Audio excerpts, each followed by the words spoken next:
வணக்கம். நான் திரைப்பட இயக்குனர் விக்ரமன் பேசுகிறேன். என் ஒய்ஃபுக்கு 5 வருஷமாக உடம்பு சரியில்லாமல் பெட் ரிட்டனாக இருந்தாங்க. அவங்க முதுகில் ஒரு தவறான ஒரு ஆப்ரேஷன் பண்ணதனுடைய விளைவாக அவங்களால நடக்க முடியாது. படுத்த படுக்கையாக தான் இருந்தாங்க. இந்த நிலைமையில் இந்த நிலைமையை விலைக்கு நான் ஒரு டிவியில் ஒரு வெப்சைட்டில் பேட்டி கொடுத்துருந்தேன்.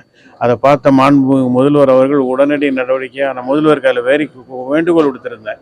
இந்த மாதிரி ஐயா நீங்கள் இதில் தலையிட்டு இதில் பார்த்து என் ஒய்ஃபுக்கு ஒரு நல்ல ட்ரீட்மெண்ட்டுக்கு ஏற்பாடு பண்ணணும் அப்படின்னு சொல்லியிருந்தேன். உடனே முதல்வர் அதை பார்த்து மாண்புமிகு சுகாதாரத்துறை அமைச்சர்கிட்ட அதை உடனே நேற்று நைட்லேயே அந்த கவனத்துக்கு கொண்டு வந்து நீங்கள் போய் பார்த்து என்னன்னு சொல்லி விசாரி அப்படின்னு சொல்லியிருக்கிறாரு. இன்றைக்கி மாண்புமிகு அமைச்சர் வீட்டுக்கு பார்த்தாரு, என் ஒய்ஃபே பார்த்தாரு. பார்த்துட்டு அமைச்சரோட ஒரு டாக்டர் பட்டாளத்தையே கூப்பிட்டு வந்தார். கிட்டத்தட்ட ஒரு 25க்கும் மேற்பட்ட டாக்டர்கள், எக்ஸ்பர்ட்டுகள் எல்லாருமே அவங்கள கூப்பிட்டு எல்லாமே ஒய்ஃபை பரிசோதித்து நாங்கள் பெஸ்ட்டு ட்ரீட்மெண்ட் கொடுக்குறோம், சீக்கிரமாக குணப்படுத்தி தரோம் அப்படின்னு சொல்லியிருக்காங்க. இந்த நேரத்தில் முதல்வர் அவர்களுக்கும் மாண்புமிகு சுகாதாரத்துறை அமைச்சர் அவர்களுக்கும் என் சார்பாகவும் என் குடும்பத்தின் சார்பாகவும் என்னுடைய மனமார்ந்த நன்றியை தெரிவித்துக் கொள்கிறோம். நன்றி.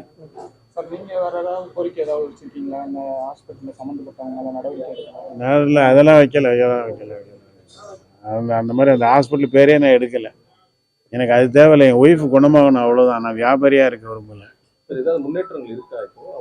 இல்லை, எந்த முன்னேற்றமும் இல்லை. இப்போ பார்த்து டாக்டர்ஸ் எந்த மாதிரி நம்பிக்கை தெரிவிச்சிருக்காங்க? என்ன மாதிரி நாங்கள் இப்போ ட்ரீட்மெண்ட்டு ஸ்லோவாக கொடுக்குறோம். ட்ரீட்மெண்ட் முதல்ல ஃபிசியோதெரபிஸ்ட் ட்ரீட்மெண்ட் கொடுத்து நாங்கள் குணப்படுத்தி காட்டுறோம் அப்படின்னு இருக்காங்க. அதுக்கான சாதகம் இருக்குன்றாங்க. இப்போ ஃபுல்லாக பார்க்க போகிறது எல்லாமே அரசு மருத்துவமனை தான் இருக்கும். அரசு சார்ந்த டாக்டர்களாக இருப்பாங்க.